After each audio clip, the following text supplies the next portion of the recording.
Hi, everybody at Spirit of Hope.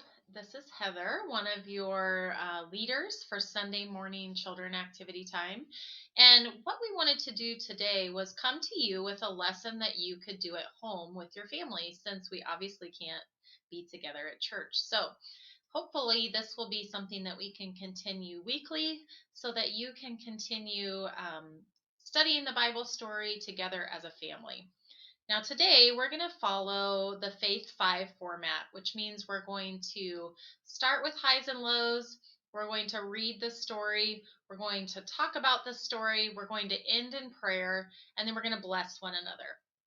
And so, right now, I'm going to have you pause the video, and as a family, I want you to do your highs and lows together as a family. So share something from the week that went well and something from the week that was maybe disappointing or sad, and talk about that together as a family. I'm going to do that with my family. I'll be right back. Okay, hopefully you had time to share your highs and lows. That's just a great way to check in with each other and maybe find out what's going on this week with everything new. So now let's dig into our Bible story. This morning we are going to be in the book of Mark in the New Testament, and we are reading Mark 13 verses 1 through 8, as well as verses 24 through 37. Now, if you have the Spark Children's Bible, it should be on page 356. Excuse me, 346. I don't have that Bible, so I'm going to read from my women's Bible. So it will sound a little bit different, but I'm going to go ahead and read you the Bible story today, and we'll talk about it as we go along. So, we have been learning about parables with Jesus and how he's using parables to teach his disciples. And so now we are with Jesus and his disciples at the start of at the start of chapter 13. So, as Jesus was leaving the temples, one of the disciples said to him, "Look, teacher, what massive stones! What a magnificent building!" So I'm going to pause. So this building was really important to the Jewish people and where they worshiped. So this was something that was seen as a very strong building and a building that was to be um, inspired by. So Jesus says, "Do you see all these great buildings?" replied Jesus. "Not one stone here will be left on another. Every one will be thrown down."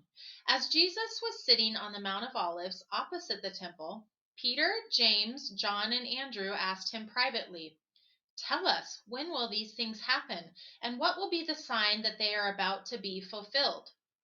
So the disciples are now thinking, "Oh my gosh, Jesus has told us this temple is going to come crashing down. How are we going to know when this is going to happen?" So in verse 5, Jesus continues and said to them, "Watch out that no one deceives you. Many will come in my name, claiming, 'I am he,' and will deceive many. When you hear of wars and rumors of wars, do not be alarmed. Such things must happen, but in the end is still to come. Nations will rise against nations, and kingdoms against kingdoms. There will be earthquakes in various places and famines. These are the beginning of the birth pains." So that's the end of verse 8. And he's telling the disciple that there will be times that will be challenging for them, and he won't be around. So he's talking about times coming up where they're going to need to have their faith in him, not in a building, not in a place, but have their faith in him. So let's go to verse 24. "But in the days following the distress, the sun will be darkened and the moon will not give its light. The stars will fall from the sky and the heavenly bodies will be shaken. At that time, people will see the Son of Man coming in clouds with great power and glory. And he will send his angels and gather his elect from the four winds, from the ends of the earth to the ends of the heaven." I'm on verse 28 now. "Now learn this lesson from the fig tree. As soon as its twigs get tender and its leaves come out, you know that summer is near. Even so, when you see these things happening, you know that it is near, right at the door. Truly, I tell you, this generation will certainly not pass away until all these things have happened. Heaven and earth will pass away, but my words will never pass away." So, starting verse 32. But about that day or hour no one knows, not even the angels in heaven, nor the Son, but only the Father. Be on guard, be alert. You do not know when that time will come. It's like a great man going away. He leaves his house and puts his servants in charge, each with their assigned task, and tells the one at the door to keep watch.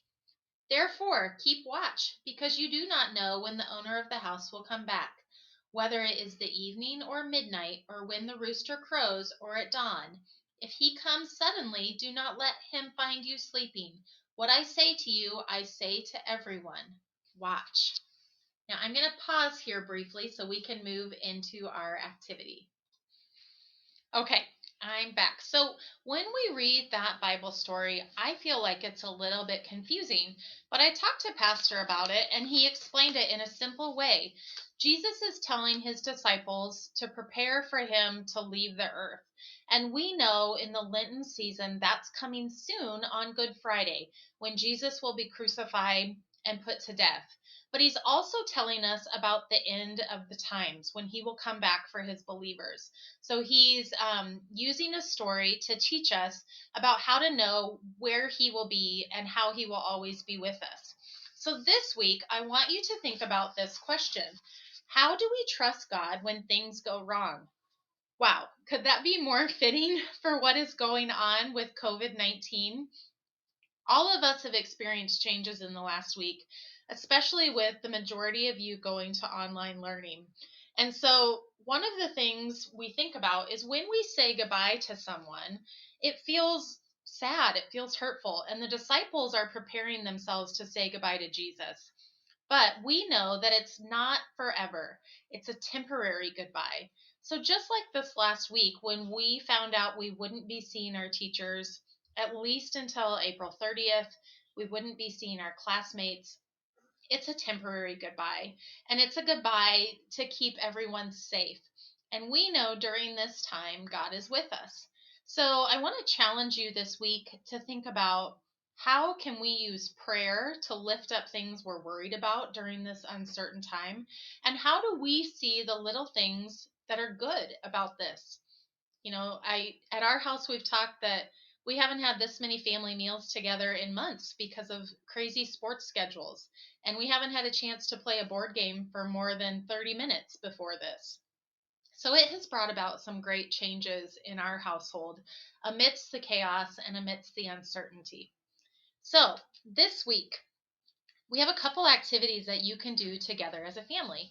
One is to make a sign for your window. And I know I've seen a lot online of people putting a teddy bear in their window for a traveling teddy bear hunt.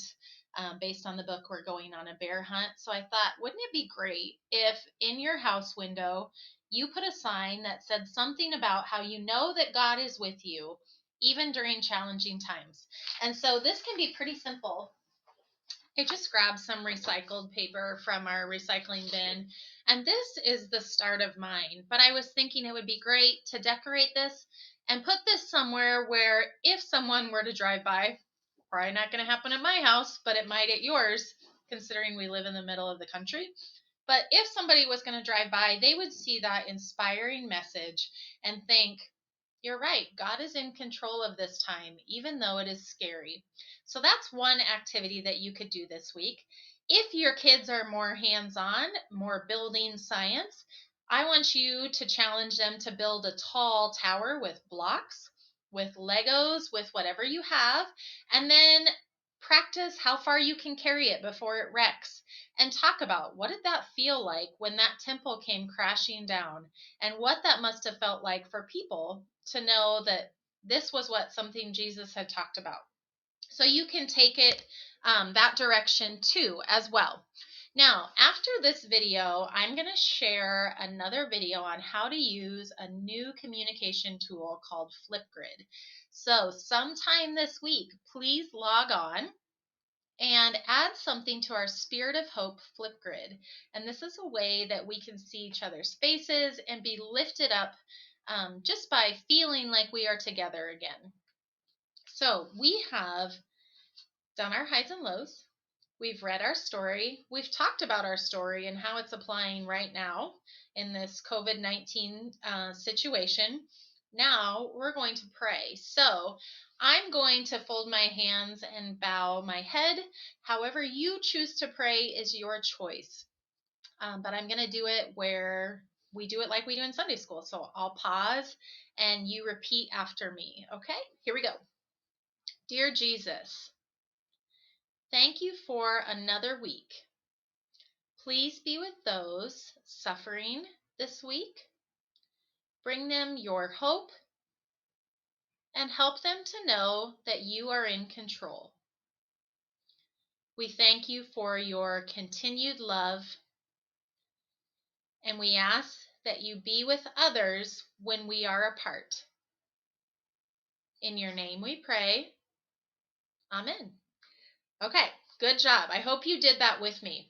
Now, last thing we always do at Sunday school is we bless one another, and there's a couple different ways. Since you're at home with the people that you're around all the time, you can do the sign of the cross on their forehead. You can lay your hand on their head and say, God bless you, Jesus be with you. But another fun one we've been doing at Sunday school is a knuckle bump, a high five, an elbow tap, or the happy salmon, where you hold out your arm and somebody does it with you and you say, have a great week, Jesus be with you. So make sure to bless someone and be in conversation this week about our Bible passage and how it relates to what's going on. So that pretty much wraps up our Sunday school time. Make sure to view the next video on how to use Flipgrid during this time, because we want everybody to submit it so that we can see one another's beautiful faces. Have a blessed day, and we will see you soon.